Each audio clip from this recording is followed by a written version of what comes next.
கிறிஸ்து உங்கள் அனைவருக்கும் சமாதானம் உண்டாவதாக. இன்றைய தியானத்திற்காக எடுத்துக்கொள்ளப்பட்ட வேதவசனம் ஏசாயா 49:23. ராஜாக்கள் உன்னை வளர்க்கும் தந்தைகளும் அவர்களுடைய நாயகிகள் உன் கைத்தாய்களுமாயிருப்பார்கள்.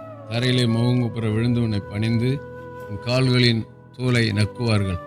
நான் கர்த்தர், எனக்கு காத்தீர்கள், வெட்கப்படுவதில்லை என்பதை அப்பொழுது அறிந்து கொள்வாய். ஆமேன்.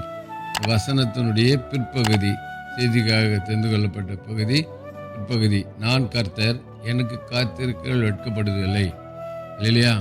கர்த்தருக்கு காத்திருக்கிறீர்கள், வெட்கப்படுவதில்லை. இந்த வசனத்தின் அடிப்படையில் பார்க்கும்போது ஆபிரகாம் தான் நினைவில் வர்றாரு.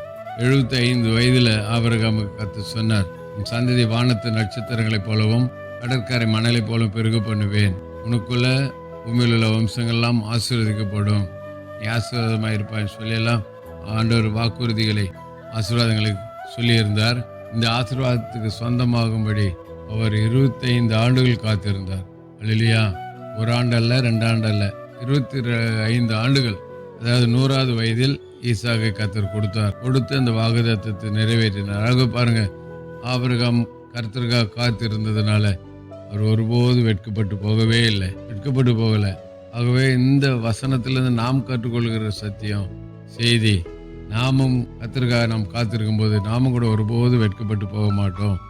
எப்படி ஆபிரகாம் கர்த்தருக்காக காத்திருந்தாரு, அவர் வெட்கப்பட செய்யலை. கர்த்தர் அவர் தம்முடைய வாக்குத்தத்தத்தை நிறைவேற்றினார். ஆகவே இன்றைக்கு நம்முடைய வாழ்க்கையில கூட அநேக ஆசீர்வாதமான வார்த்தைகளை சொல்லியிருக்கலாம், நிறைவேறாமல் இருந்திருக்கலாம். நிறைவேறும். பொறுமையாக நாம் காத்திருக்கணும். அவர் கல்யாணத்தில் சொன்னார், திரிய உனக்கும் எனக்கு என்ன, என் வேலை இன்னும் வரல. காத்திருந்த பிறகு நேர்த்தியான ரசத்தை பெற்றுக்கொண்டார்கள். ஆகவே நாமும் காத்திருந்து நேர்த்தியான ஆசீர்வாதங்களை பெற்றுக்கொள்வோம். நாமும் காத்திருந்து நாம் வெட்கப்படாமல் தொடர்ந்து ஜாதி மக்கள் மத்தியில் சாட்சியாக இருப்போம். கர்த்தர் நம்மை ஆசீர்வதிப்பாராக. ஜெபிப்போம். நேசிக்க நல்ல தகப்பனே, நல்ல கொடுத்த நல்ல வார்த்தைக்கு நன்றி. நமக்கு காத்திருங்கள், வெட்கப்படுதல் சொன்னீங்களப்பா. ஆபிரகாம எங்களுக்கு முன்னுதாரணமாக காட்டினீரே, ஸ்தோத்திரம். ஆபிரகாம் போல நாங்கள் காத்திருந்து பெற்றுக்கொள்வதை இயேசு நாமத்தில் ஜெபிக்கிற நல்ல பிதாவே, ஆமென். நம்முடைய கர்த்தரும் ரட்சிகரமாகிய இயேசு கிறிஸ்துவின் கிருபையிலும் அவரை அறிகிற அறிவில் வளருங்கள். அவருக்கு இப்பொழுதும் என்றென்றைக்கும் மகிமை உண்டாவதாக. நம்முடைய கர்த்தராகிய இயேசு கிறிஸ்துவின் கிருபை உங்களை அனைவரோடு கூட இருப்பதாக. ஆமென், ஆமென், ஆமென்.